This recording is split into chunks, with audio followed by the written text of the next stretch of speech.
Ano ulit yung question? Kanina ikaw nag-i-interview, di ba? Ngayon, napunta sa yung pressure, alam mo na. Anong plano mo kung paano mo siya may babayaran? Yan, so yung plano ko ngayon, ang kailangan ko munang mapatay is yung mga malalaking interest na nakakontrata ko. Kasi yung interest na nakakontrata na ginawa ko is 5 to 7%. So which is malaki. Ngayon, taon na ko. Yan. Ang una kong first step na gagawin is papatayin ko muna yung mga interest. Ngayon, nakausap ko na yung 50% na investor. Yung mga ka-churchmate ko, ulit lang. Which is, sira na ako kasi wala nang tiwala, ganyan. Nung time na yun talagang, wala, na-down na ako.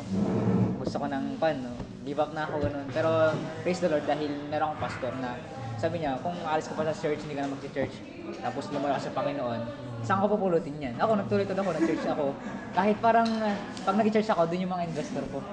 Pag mag-church, gano'n, kasi nagpapiano ako, sa ministry ako, tumatayo ako sa harapan. Ngayon, hindi na ako tumatayo kasi nga, wala na yung credibility ko. Wala na, sira na eh. Tapos parang, wala na, tapos yung marketing niya, ba't ganito, ba't ka ganito, hindi ka nag-wrong decision ka, ganyan. Saan ako na-down. Pero kahit pa paano, meron pa rin nag-encourage sa akin na tuloy. Yan. Tapos, ngayon, yung una kong step na gagawin, papatayin ko. After this, nakaplano po ako ngayon. Ngayon, in-sponsoran lang ako. Yan. Ngayon, pupunta ako after this, punta ako sa Baguio. May lawyer akong ka-churchmate din na gagawa ng contract. Video call, kakausapin ko yung mga nakausap ko na. Yung mga hindi ko po nakausap na investor, ang balak ko doon, hanap ako ng pag-utangan sa bangko. Ngayon, blessing kasi may mga nagkuha na sa akin yung RCBC, yung credit card, which is after 7 days. Ang goal ko po ngayon is ma-close ko muna yung mga nakausap ko na nakaintindi sa akin, mapermahan na. Sabi ko, bigyan niyo ako ng stop na yung interest, pero ibibigay ko yung capital. Mas maganda yun kaysa tatakbuhan ko kayo. Sabi ko, kung gusto niyo po, 6 months to 2 years, mag-recover ako. And then sa 2 years, bibigay ko na yung utang mo. After that, after makon ka na yun, mapermahan na nila, yan, okay na, gusto na. Pangalawa, sa mga yung mga hindi ko nakausap, yung mga mahirap intindi, hindi ko mga ka-church rate, ganyan. Ang goal ko doon is, maghanap ako ng mga utang na mas mababa yung percentage para lang mapatay yung mga percentage. Mas bayaran ko na. After ko bayaran ko lahat. Paano ako? Sa YouTube na ako, sakali. Okay. Doon pa ako sa YouTube content creation. Which is inabangan ko yung technique ni Kasosyong Erwin. Okay. Na doon ako, naisip ko, kunyari, kasi ang goal ko po kasi 200k monthly. Para in 1 year, 2 year, mabayaran ko na para makaahon na ako. So meron na may 100k na. Ako na may 100k na, 100k na lang. Kaya pala excited siya dun eh. Trabaho malupit yan. Pila ko ng 200k month, di pa rin mabayaran ko in 1 year. Bibigay ko na yung 100 ko dun sa'yo para 200 na agad. Oo, ganun yung gagawin ko. Pero ngayon po, talagang multitask. Ito ko habang nag-business ako, may mga branches pa rin po ko, tatlo na lang. So diretso naman pala. Opo, meron kong 8 branches dati. Overwhelm ako, sige, invest. Paano yun pala, paano nalugi? Ngayon, kasi dati, na-scam ako, 50,000, ganyan. Yung sa invest in waiting earn. Tapos, doon ako nag-business.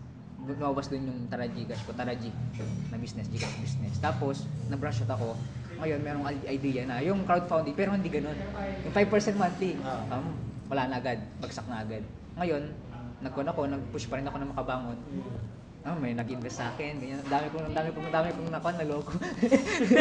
Joke lang. Naloko ng budol. Nabudol. Dami ko nabudol. May nag-invest ng 500k. Paano ka nag-invest? Paano ka nag-invest sa akin? Ngayon, pinakita ko yung statistic ko. Yung analysis ng business ko. Kasi Gcash, ako yung una-una talaga nag-Gcash. Dati. 2021, ako pa lang. So, papataas. Ganyan. Tapos, ang ganda. Nag-invest sila. Yung una, 5,000, 10,000. Pinapakita mo through social media? Hindi po. Personal. Parang networking na na-present mo yung Andun yung una, yung Seaman, million, 500k yun. First na ako presentation ko yun. Yung contract, ang daming mali. Pabalik-balik ako sa kanya hanggang na close deal ko. Tapos after that, malaki na. May ari ng Kingsville, may ari ng mga CEO. ganyan. Malalaki yung mga tao na, kaya nga may mga akon din ako. Kasi paano umabot? Magaling siya Paano magsalita, magaling siya mag-close, magaling siya sa sales. Paano siya umabot na? Ano? Paano ka umabot ng 3 point something? Kung Kuan po, ang nangyari po kasi, parang bayad utang. Ang nakuan po na compute ko, 1 million yung 1.1 to 1.5 yung operational expense ko. Which is hindi ako naging hindi naging yung mga expenses ko hindi na ilagay. Kasi hindi nag-start mo pa lang. nalalagay. Ngayon, kasi yung investor ko na isipin mo lahat ng mga saan na lahat, ganyan, yung 200k. Mayroon pang umutang sa akin 200k. Hindi pa nabayaran. Yun yung gusto ko makuha. Tapos, yung iba, wrong application sa Bible. Kunyari yung utang, nag-tights ako, offering. Kasi parang yun yung cut ko. Okay. Pak, Hindi naman dapat, naibigay ko ng sakto siya. 500k sa church. Tapos, one, over expense. Pangalawa, interest, over expense. Kumuha ko ng mga empleyado ko, 5. Pinapakon ko, 4. Tapos may SSS pag-ibig pa sila. Tapos ang pan ko po, hindi pa ako maigpit. Kumbaga, close ako sa kanila. Tapos after that, yan, tinanggal ko sila lahat. Sabi ko, wala na, hindi ko na kaya. Kasi ang ginagawa ko is bayad utang eh. Pero tuloy-tuloy pa rin. O parang feeling mo kasi, ay ibig sabihin wala kang record. Lahat ng pumapasok. Expenses, hindi siya... Parehas sales and hindi. expenses, hindi mo na-record. Kasi nga, lugmok na ako eh. Kumbaga bayad utang na ako. Hindi. Before ka pa Ay, malugi. nung before, nakikita ko Kasi- pa. Nakikita ko pa yung talagang kumikita. Mismo hard yung tawag dito, yung record mismo. Mali yung proper accounting. Mali. Kasi feeling ko, ang yung pumapasok na yung mga investment, feeling ko nagiging sales mo na din. Parang ganun. Kaya talagang nag-all out ka magbigay. Tapos parang gumastos. may Oo. monthly payout din sa kanila. Monthly payout. Tapos wala na, sabay-sabay Malaking na. monthly payout. Bago. Per person. Tapos kumuha pa ako ng SEC. Biktima din ako ng ganyan yung maling accounting. Kasi kailangan may tamang income statement di ba? Yung lahat income minus expenses. Ang expenses, iba pa yung cost of goods sold. Iba yung cost of sale, di ba? Kasi dapat, nyari, gross revenue nyo, babawasan nyo muna ng cost of goods sold nyo. Tapos, yun pa lang yung babawasan ng mga expenses. Kasi yung cost of goods sold, yun yung revolving fund ninyo. Kasi, nyari, bumili kayo ng iPhone, ang puhunan nyo, 50,000, ibibenta nyo ng 100,000. Yung 50,000, yun yung cost of goods sold. Which is yun yung ibabalik nyo sa company na papaikutin nyo, pambibili nyo ulit ng another iPhone. So, ibubukod nyo kagad yun. Tapos, yung 50,000 na kinita ninyo, saka pa lang kayo dun magbabawas ng mga expenses. Ngayon, natuto na ako. Kasi nung investor ko, gusto niya makita yung financial statement ko. Ako, hindi ako sa yung account yung sa Excel. Wala. Ang ginawa ko, inisip ko lahat, stressful. Umaga, gabi. Stressful talaga. Iniisip ko ano yung mga expenses ko. Yung expenses lang yung hinahanap ko. Ngayon binigyan ako ng yung investor ko kasi gusto niya malaman. Kasi negosyante rin yung 500k na nag-invest sa akin. Yun, Christian yun na which is gusto niya makita lahat. Ngayon, binigyan ako ng time. Wala, hindi ko kaya. 1 week akong nagpuyat para mailagay lang yung mga expenses ko. Kaso, hindi ma-reach yung 3.7. Actually, ang total na na-close deal ko na pera is 4.1 million. Ang naibalik na pera is nasa 3.1. 3.1. 400,000, 500,000. Kaya naging 3.7 million na yung utang Kaya ko. sobrang talaga importante ng accounting talaga. Accounting. Kasi kahit gaano kagaling sa sales, kung hindi nyo talaga makikita kung magkano lang kinikita ninyo ng business nyo, sasara talaga kayo. Kasi ma-overwhelm ka tulad ng ginawa mo, di ba? Parang 4.1 million. Sige, bigay ako sa church 500k. Laking sana nun, Okay naman yun, tight sa mga walang wrong questions application yun. ako dun. Kasi yung- Pwede nga lang, masyado kang putok. Akala mo sales. Ng pera. Akala mo sales na yung akala mo net of Pero sales. yung 500k na yun, by monthly yun.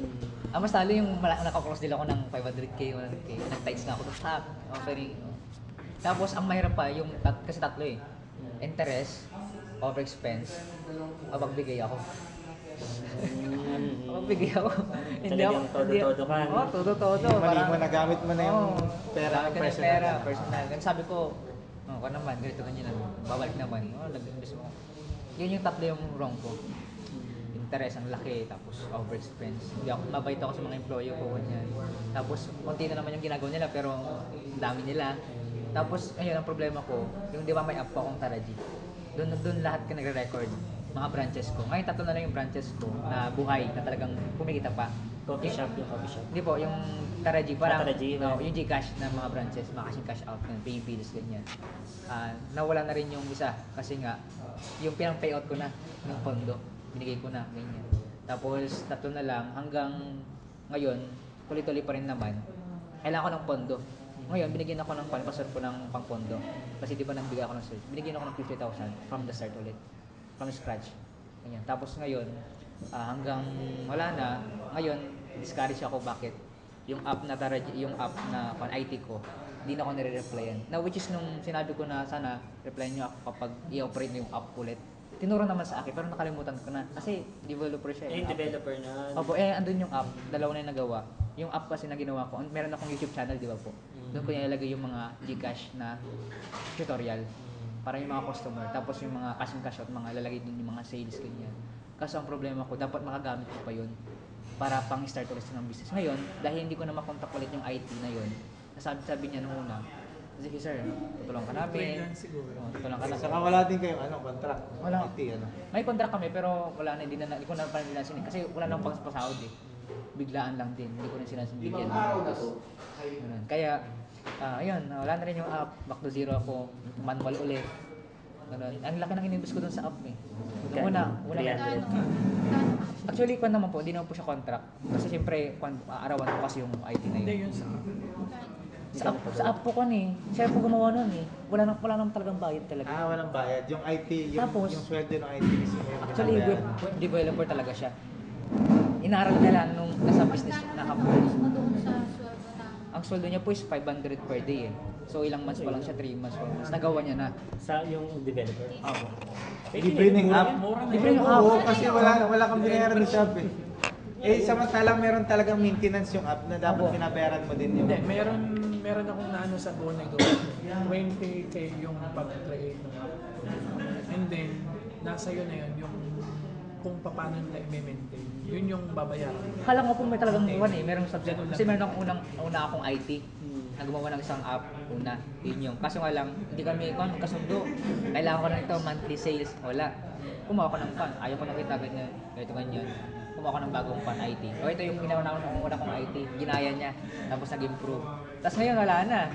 Yung mga employee ko, kailangan ko nito, mga details ko. Wala kang nga Hindi na pala ko- mga hindi na habol ko kasi nire-reply. ano lang, sweldo Bro, ka. kung ako magsasuggest sa'yo kung paano mo babayaran lang yun. So parang yung kung paano mo babayaran 3.7 million mo, bukod dun sa 100,000, may ang target mo sa sales ka. Galing eh. Maghanap ka ng something na mabibenta mo na parang yung commission 100,000. Yun yung doon ka mag-focus. Feeling ko, ewan ko, parang feeling ko kaya mo mapabili ng ano eh. Real estate. Hindi ko. Yun eh, no? Oo.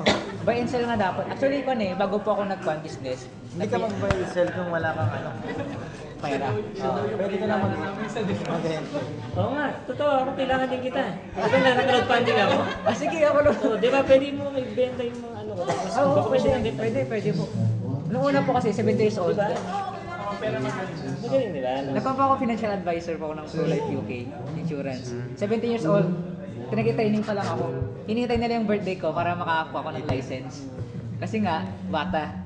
Pero nung pagka-18 ko, yun, nag-on ako dyan sa Manila. Nag-exam na ako ng Makapal mukha mo. insurance. Makapal mukha mo talaga. Hindi ko pala. Sakto lang. Hindi, Sakto lang. Kasi di meron ganyan, di Pero ba? ano na kasi yung ano niya, whiting niya, 12k subscriber. So, Oh, dami ng mismo. May 100k views. 300 plus yung Meron video mo, 300 di ba? 334. Pero syempre, imbestigahan mo din yung mga ibebenta mo, di ba? Kaya basta baka mamaya scammer wala ako. Yan, imbestigahan mo muna. Dapat, ang risk naman sa'yo dyan, kung ano yung mga tamang ibebenta. Dapat tama. Pero yun, kasi kaya mo, nakapag-deal ka nga ng 500k. Ganap ka ulit ng 500k na deal, pero yun legit. Tama. Yun, tapos, Meron pa naman kami open na ano. ano ba? Ano po? Ano ba i-offer niya sa kanila? Ano? Testing nga natin ang offer. May open pa naman kaming negotiation. Ano po? Siya po ba yan? Joke lang mo eh. Cut niya. Yun po yung problema ko kasi hinahanap ko po kung saan ako kikita ng malaki. Ang goal ko is yun, 200k monthly or 300k monthly. Para in just 1 year or 2 years, mabayaran ko na. Para makapagsimula na ako. Kasi hindi ako makapagsimula. Alam mo yung simula mo sa kayang pagbangon mo sa bayan. Kasi kung kunwari, kung ano yung hahanapin mo ngayon na para kumita ka ng 200 to 300k, pwedeng yun na yung maging business mo for life. Para sabay na ulit yan. Akala mo, nagbumabangon ka pala, pero yun pala, bumabangon ka, plus binibuild mo na yung bangon. Yun yun, sabayan, pwede mo sabayan yan. Iba yung mentality mo kasi, pagka inisip mo na parang mabangon ka pa 2 years from now, ang tagal mo mag-move doon. Pero kung sasabayin mo yan, diretso yan. Lakihan mo lang yung... Ang hirap nga po kasi sabay-sabay. Alam ko nakaka-stress Grabe, investor. Tapos, iba-iba po yung reading ko sa mga investor. Ito, kailangan nito. Ang mahirap pa, ininvest nila lahat. Savings. Ang gagawin ko, paano? Ang hirap Naawa ako sa nila. So sabi ko, Kailangan niya proper management ko sa negosyo. tapos kailangan kong dapat ma-project yung mga pangailangan din nila. Yung iba, iniloan pa nila para lang i-invest sa akin. Kaya sabi ko, ang hirap. Kaya, sobrang hirap. Galing ng ano niya, no? Kaso, yung management niya. 19 years old pa lang po ako. Ngayon, 19? Wow! Nag-aaral ka ba? Grabe na pagkakaroon. Kano po, senior high school graduate. Ilang taon ka nung nandun mo yung 3.7 million? 18? 17? 18 million na po yung nakon ko eh. 18 years old. 18? Paano mo napaniwala yung mga nabuda? Paano mo nabuda si mga yun? Paano pa akong paano? Paano mo nabuti?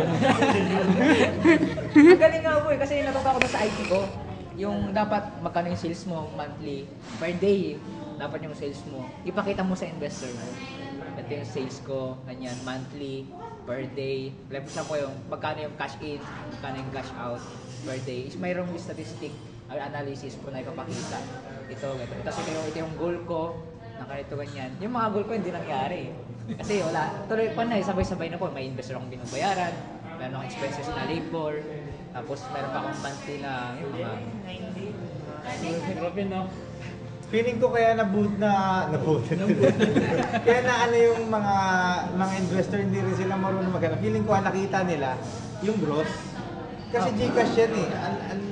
Pag nagpasa ng magkano, ang lalaki ng pinabasang pera, pero yung makukuha mong net doon, malit lang. Wala kayong gross ko. So baka yun yung nakita nila, no? Actually, ang Hindi nila tinignan yung net. 2% yan, di ba? 2%, 1% lang. Oo. 3% Yun nga kuya, ibig sabihin, pag may nagpadala ng 10,000, ang nasa isip ng mga investor siguro, yun na yung kita. Yun na yung nakita nilang gross sales. Ngayon, Pero hindi na naisip 2% lang ang talagang kinikita ng ano.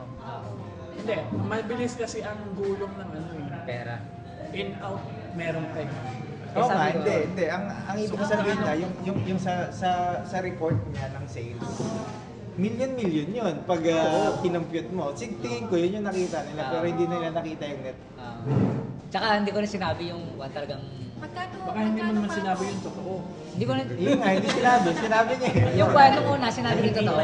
Nung una sinabi ko yung totoo. White lies ang tawag doon. Nung una, sinabi ko. Pero Pero nung gusto dapat. kong bumangon, siyempre, pag sinabi ko yung totoo, atras na sila. Kaya nga, di ba, yung time na nag-invest sa akin, gusto mong mag-partner sa akin. Yung pa yung isa mong Shareholder. naging mistake, parang anong nangyari nga. Yung utang mo, ang kinom pambayad, nag-ano ka pa, naghanap ka pa ulit. Oo, para pambayad. Pantamo. Kaya lumaki. Talagang ano. Tapos yung ina-expect ko na sinabi kong totoo, yung 500k, kasi nga gusto niya makipag-partner sa akin. Masipag ka, ganito, ganyan. Pero nung nakita niya na yung problems, ito yung financial statement ko pa. Ang laki ng expenses, operational expenses, 1 million. Tapos hindi ko rin sinabi yung, kasi hindi ko alam yung talagang revenue. Pero umabot ng, ang yearly is 100,000. Pero ngayon is umabot ng 200,000 ngayong pa. Ganun lang. Kaya parang, wala na, matas na siya. Ganito ganyan. Pero inintindi niya ako. Pero ngayon, ang gusto pa niya is asa niya yung Good morning, rinig mo ako. Kaya ngayon, nagre-recover. Sana matulungan ako. Yung YouTube, yung 100k monthly, pero baka sakali lang. Pero yung maganda rin yung sabi ni Sir Rex, nasa sales. Pwede mo apply po. Yun ang sales is the key. Ngayon talaga yung pinaka-maganda ng pera ng bulto sa'yo. Real estate, medyo malaki lang ang real estate. Magaling ka naman sa sales eh. Yun ang aking failure. Dalawa na wala pa akong alam.